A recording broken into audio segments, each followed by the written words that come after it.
icon in the making. The beams that are being moved, they will form 2 separate walkways over State Highway 114, and each section is going to weigh in at about 1.4 million pounds. See the around-the-clock construction making Irving's signature bridge a reality. Rededication Day. When you see the success and how we put families back together with their children, I mean, it makes me cry. I'm a crybaby. Irving's Family Advocacy Center is now named for one of the people who helped get it started. We are at the ceremony. Inspiring innovation. It's incredibly exciting. We've been working so hard. And I was like, wow, I feel really privileged to even walk in here. Irving students are getting their hands on emerging technology to help them prepare for the jobs of tomorrow. Plus, a new hotspot at the Toyota Music Factory, and the story behind our new digs. Now on City Source.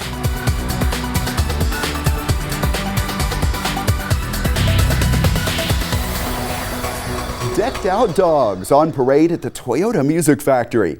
Hello and welcome to City Source. I'm Thomas Gandy. That story is coming up, but we begin today with the new name for a city building that serves crime victims and others in need of services. We covered the rededication and got the story behind the change. Oh my gosh. Hey. With that unveiling and this one, this facility is now rededicated as the Carol Susat Family Advocacy Center. There's no words. I can't express it. She served as a board member for well over 20 years. She was president of the board for 22 years.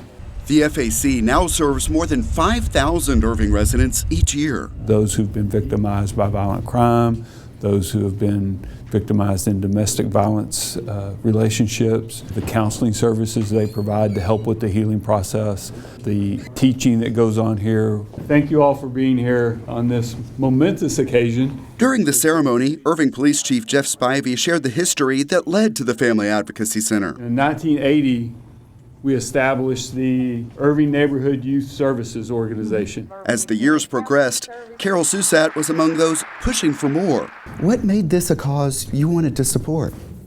Well, because I could see there was a need for it, and we were doing counseling with children. We were on top of each other over the police department.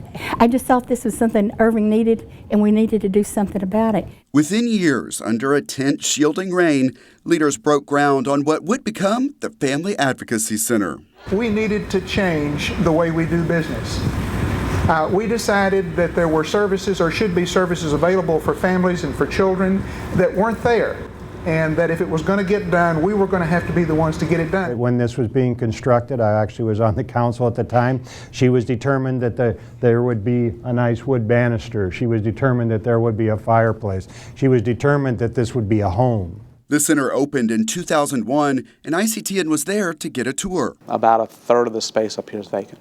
So we're hoping that over the next 10 to 15 years that we'll be able to grow into it. Now the space is full with programs that have evolved and expanded, even using biofeedback technology. Well, this facility is second to none, state of the art, and to put her name on this great facility is an honor, of course, for her, but it speaks to the great city of Irving and the great things that are happening. When you've seen the successes here over the years and the success stories, how does that make you feel? I mean, it makes me cry. I'm a crybaby. It makes me feel so good that we could help them, because I love people and I love my family, and you want to make a success of family living. The good things that we have in our community come from our residents, and this is one of our best. My hope is that we continue to grow, that we continue to have the impact, continue to evolve, be innovative in our approaches to providing counseling services, our approaches to helping our victims. We have some great community leaders, and we're adding to our board of directors. So I see nothing but growth and more success stories. Looking to the future with respect for the past. Did we spell the name right? On this day, there are plenty of hugs and messages of gratitude. It's good. I'm glad y'all got it done. At the newly renamed Carol Susat Family Advocacy Center. Thank you. Thank you. The Carol Susat Family Advocacy Center will benefit from the upcoming No Excuse for Child Abuse 5K and 1 Mile Fun Run. It's on April 25th at the Toyota Music Factory. Sign up through the event listing on the police department's Facebook page. Across the country, health departments are closely monitoring the spread of COVID-19, more commonly called coronavirus. Experts in Irving are also keeping up with all of the developments. I think the main message is to not panic, to absolutely use standard precautions and treat this as you would a flu epidemic, which incidentally we're still in the middle of one.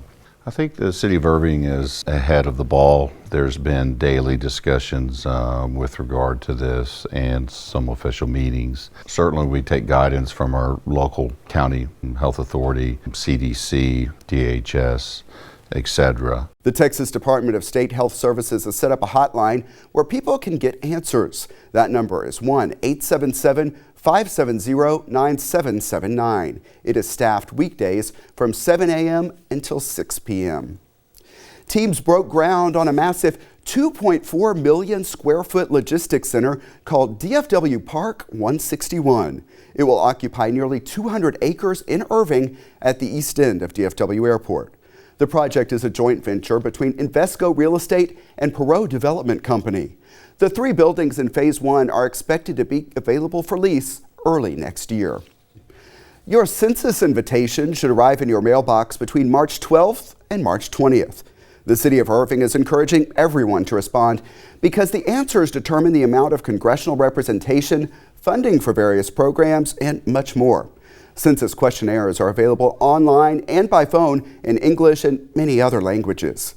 People who do not reply by March 26th can expect a reminder postcard. After April 8th, paper questionnaires will be sent to those who did not reply online or by phone. And after that, there is one more final reminder and an in-person follow-up. Learn more at 2020census.gov. We have the list of candidates running in the May city elections. I'll read them in the order in which they will appear on the ballot. A drawing determines that order. For mayor, incumbent Rick Stouffer and educational consultant Olivia Novella Abreu are on the ballot. In single-member District Place 3, it's teacher Mark Zeski, business consultant Abdul Kabir, and systems engineer Mohammed Akbar. And in single-member District Place 5, the incumbent J. Oscar Ward is running unopposed. Early voting is April 20th through 28th. Election Day is May 2nd. The city secretary's office can answer election questions. That number is 972-721-2493. Drivers near the former site of Texas Stadium have no doubt noticed a lot of progress on Irving's signature bridge. It is a bridge meant to be an icon for Irving and make the stadium site more attractive to developers. We have an update on construction.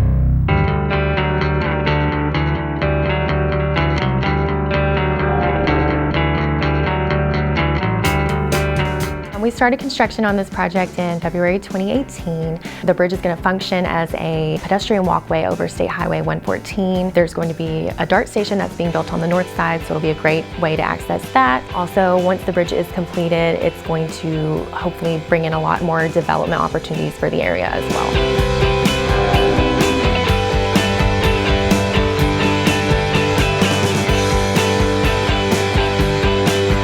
The beams that are being moved, they will form 2 separate walkways over State Highway 114. We're going to move those in 4 sections, and each section is going to weigh in at about 1.4 million pounds. Once those beams are in place, we will have the westbound side of the walkway. There will be a few more lane closures just to kind of finalize some of the minor elements of this project. As far as major closures, for the most part, we are done with those pertinent to this project.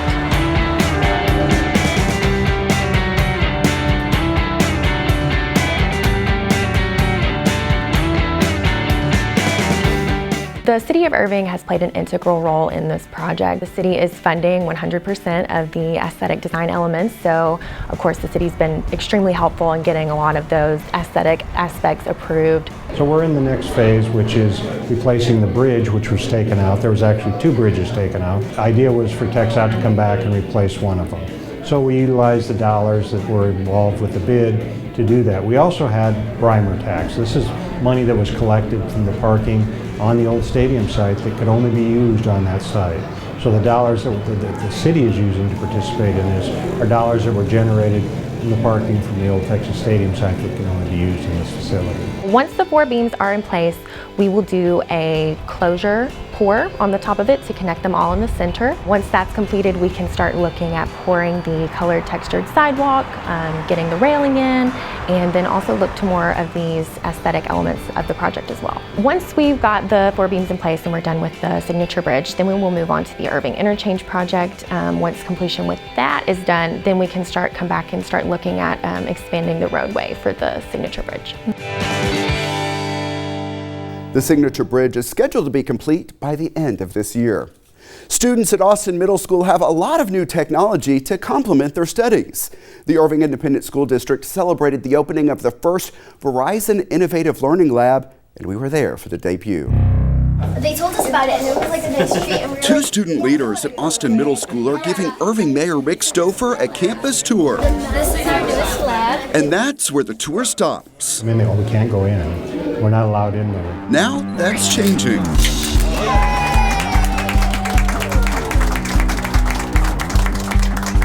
Irving's first Verizon Innovative Learning Lab is now open, full of emerging technology that students are getting their hands on for the first time. This is incredible. I mean, it's so exciting. What I love the most is seeing what I see in the student faces. Alicia Tejeda immediately wanted to learn about making 3D figures. It's really cool. I've never done it before. It's my first time. Others went for virtual reality. What is she seeing through something like this? She's probably looking like a roller coaster. You're going to need a battery. While today is mostly about fun with technology, I have my Yoda, my baby Yoda right here. of course there are educational applications for all of this. VR, virtual reality, is when you put the goggles on and it can take you anywhere. We're going to teach history by taking them to ancient Greece and ancient Egypt. We're going to teach literature by taking them to the setting of a book. Tell me about the difference it can make in job opportunities in learning now in the classroom. We are preparing them for jobs that we know right now don't even exist. This opportunity will open up the door for them to just see the different types of career pathways that the world of technology can offer. Jobs used to be set and they're not set anymore. So what we need to focus on now is thinking skills. There's something called design thinking. I want to study dermatology. 8th grader Melanie Lozano already sees how her STEM studies could help her help patients. Very important, to look at your DNA and see what you need and what you don't need. What do you think this copper tape does? This lab is the result of additional grants from Verizon, one of the city's major employers. Irving ISD is already the first in the nation to have all of its middle schools in Verizon's Innovative Learning Initiative, which means free tablets and internet access for students. As we operate in the various communities, we want to be not just operating there, but also participating in the community, affecting positive change in the community. So this is just one example of what we're doing. They've really stepped up in a lot of ways. As they expand and become more corporate minded in our area, they want to be part of the team, Team Irving. We're currently applying for the lab in 3 more of our schools, and we're crossing our fingers to add another 1, maybe 2 more of these labs. Other partners include the nonprofit Heart of America, which helps with construction, and Arizona State University, which develops curriculum. I think it's really important that we instill this design thinking idea in these students young. A lot of people may be hesitant to a lot of the emerging technology that's out there, but as soon as you get into these kids' hands, they see all of the good things that can be done with it, and I think that's amazing. Here's evidence of that. You may have heard the story behind this music. Nimitz High School students used a 3D printer to create a prosthetic arm so a middle school student could achieve her dream of playing the cello. It's the type of inspiring innovation that could happen again in this very room.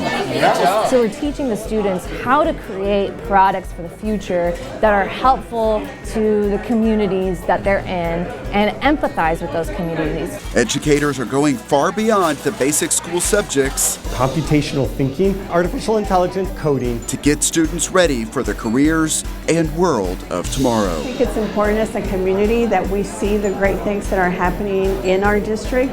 It is important that we all work together because we are investing in the future of our students. And we also have a new space to share. By now, you've probably noticed our new set. Along with the new desk, we also have some special ways to get your attention. In the rare case we'd be bringing you urgent breaking news, we can instantly change the whole background to really command attention. Or you might see us do something special for, say, Domestic Violence Awareness Month in October. There are pretty much limitless combinations. Here is a time-lapse look behind the scenes at construction. ICT and staff and Irving Building Services worked with our vendor Erector Sets to get everything in place pretty quickly. We hope you like our new look. And for our next look, we'll go green because we are celebrating Mardi Paws. No, not Mardi Gras, that's in New Orleans. Marty Paws is all about dogs, and it's a first-time event at the Toyota Music Factory that drew a big crowd.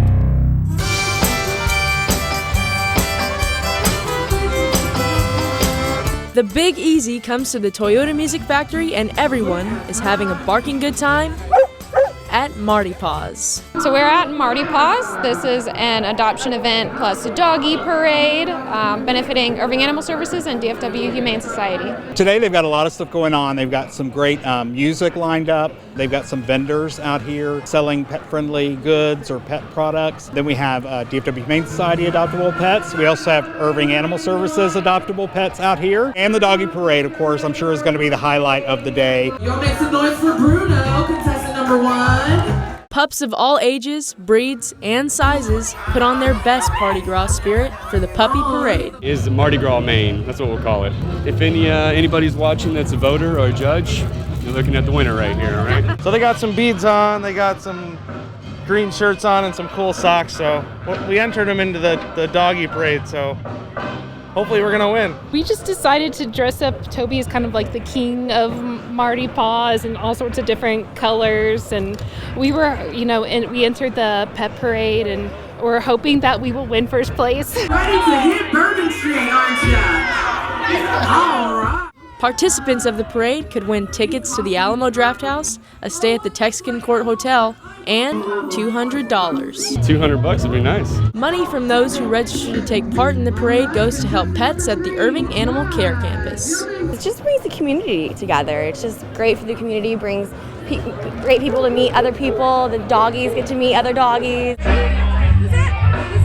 There were a lot of great animals up for adoption here at the Toyota Music Factory. Adoptions are important because we have so many animals that are looking for homes and shelters, not just at Irving Animal Services, but all around. So they all need a new home to go home to. Jazz wasn't adopted from the Irving Animal Care Campus, but that didn't stop this rescued pup and her owner from turning heads at Marty Paws. Just thought I'd give everybody the pleasure of meeting Jazzio Andretti. I think it's important for any community to do these things to get the word out about adopting animals and how important it is that there's so many wonderful animals out there to be adopted. It's better to save a life. Or lives, in the case of the Table Walker Ranch pups. Call it Table Walker Ranch because they walk on the tables to get from the sofa to the chair. And while they seem to be living out their dream now, each one of these Chihuahuas have some pretty rough stories. These were all dogs that we adopted from Lucy's lost loved ones. It's a Chihuahua rescue. They all have medical problems, but they're having a good day today. Surrendered to shelters and rescued by Dana, these dogs need a little more care than most. This is Lacey Ray. She's the boss. She has a seizure disorder and has to have medicine 3 times a day. This is Treasure. He has a head injury. This is Gidget. She has a collapsed trachea. Dana says that, although it may seem like a lot of sacrifice and trouble, the truth of the matter is these dogs rescued her. I deal with depression, and I needed a reason to get up every morning. And people need to know that if you save these little dogs, number 1, they know they've been saved. They act differently. And number 2, sometimes they end up saving you. And that's the true spirit of Marty Paws. Reina Contreras for City Source. Yeah, if you looked closely, you may have noticed I was one of the judges for that dog parade and I had a good time doing that. And now we have more news from the Toyota Music Factory. Here is the ribbon cutting for Mercy Bar and Lounge. Today is our ribbon cutting ceremony. It's the grand opening of Mercy Bar and Lounge. Well, we're a wine bar that has 100 wines by the glass, and the concept was to be able to try wines. Instead of buying an entire bottle, you're able to try a glass of that wine. We do a full bar the great selection of spirit as well, but our identity still around wine. I do make wine for Mercy. This is our Mercy Rosé. We have a full restaurant. The food is European continental cuisine. So we don't work with barely any frozen product. So excited to have Mercy finally open. I was familiar with the restaurant in Addison, but really glad to see this be here in Irving. It's just another good mix of things, another great, interesting, different kind of menu, different kind of setting, and I think it just adds one more piece of the puzzle here for our guests. Another opportunity, another option for people when they come here. We want to welcome you and thank you for making Irving your home. The name comes from Roy Orbison's song, Oh Pretty Woman, where he sings, no one looks as good as you, Mercy. Mercy. Most people think it's Merci, and we've kind of Texasized it. So I tell everybody we're really not that sophisticated. It's just good old rock and roll. That's what we're really all about. So that's the name. That's the name. Thank you. Now opening in Irving it's like a dream come true. We just really felt that this was really the right place for us to be. We've been looking for locations for a good part of 10 years, and we saw this and we really jumped on it. We were very excited about it. We're so happy to have him here. I want to thank you and tell you how much we appreciate you being in Irving, Texas. You can catch up with any stories from the Music Factory you may have missed. Look for our playlist at youtube.com/The City of Irving. Irving residents who are already enrolled in financial assistance programs may qualify for DART's new Discount Go Pass Tap Card. It will provide 50% off of DART fares. Participation in CHIP, WIC, Medicare, and Medicaid are just a few of the programs that would make a person eligible for the half-off discount. It's a 2-year pilot program. To apply, bring proof of enrollment in one of those assistance programs to DART headquarters in downtown Dallas during business hours. And with that, it's time for our Pets of the Week. So let's head out to the Animal Care Campus.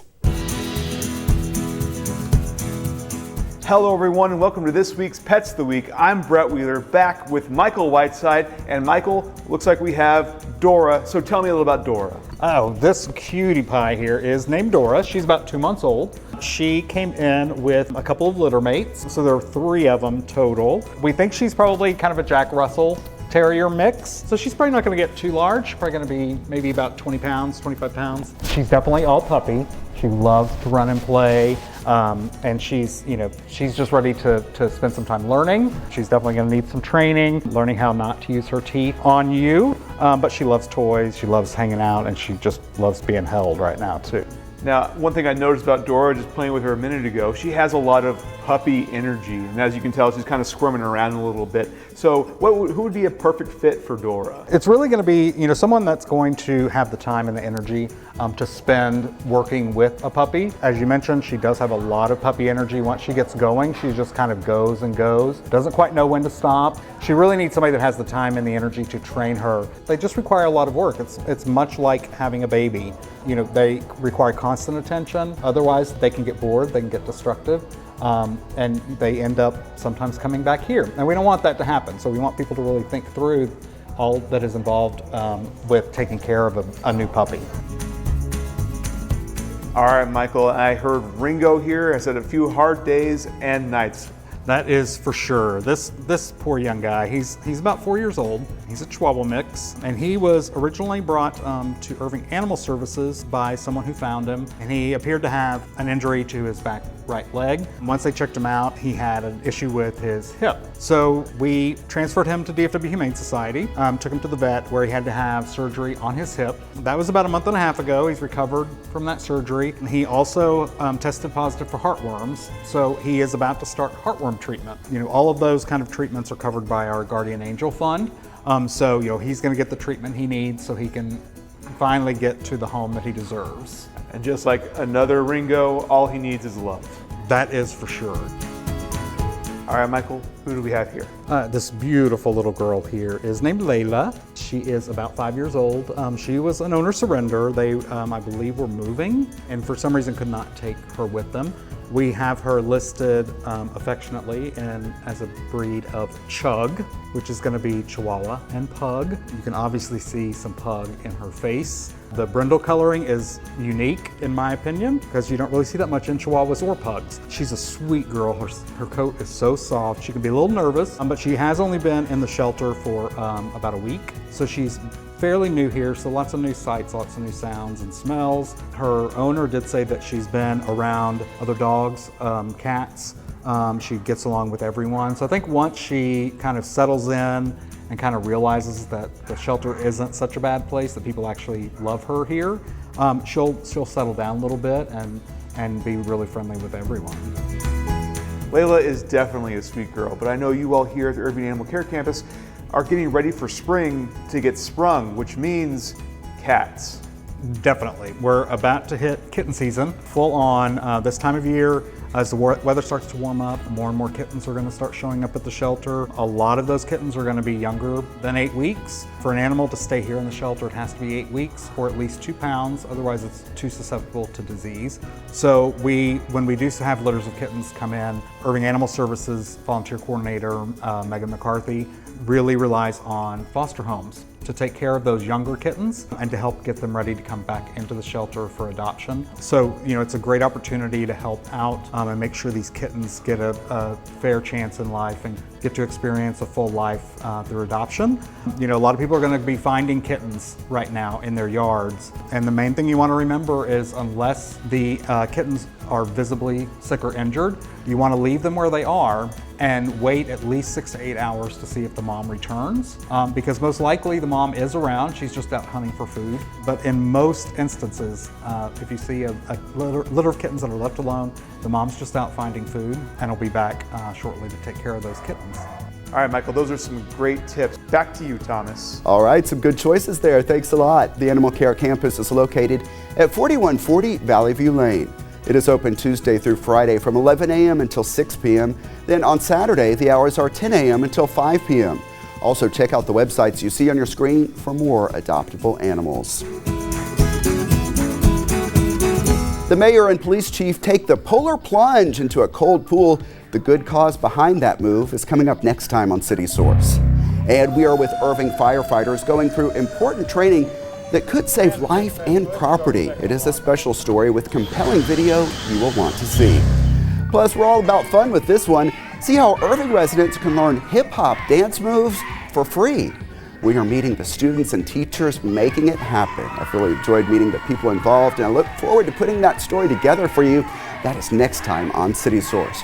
Remember, you can always email us your thoughts on our stories. The address is ictn@cityofirving.org. Also, visit our YouTube channel at youtube.com/thecityofirving. Subscribe and you can be among the first to see our videos when they are posted. Also, leave us some likes while you're there. And that's it for this edition of City Source. We leave you now with more from Marty Paws at the Toyota Music Factory. Thanks to everyone who was a part of this one, and thank you for watching. We'll see you next time.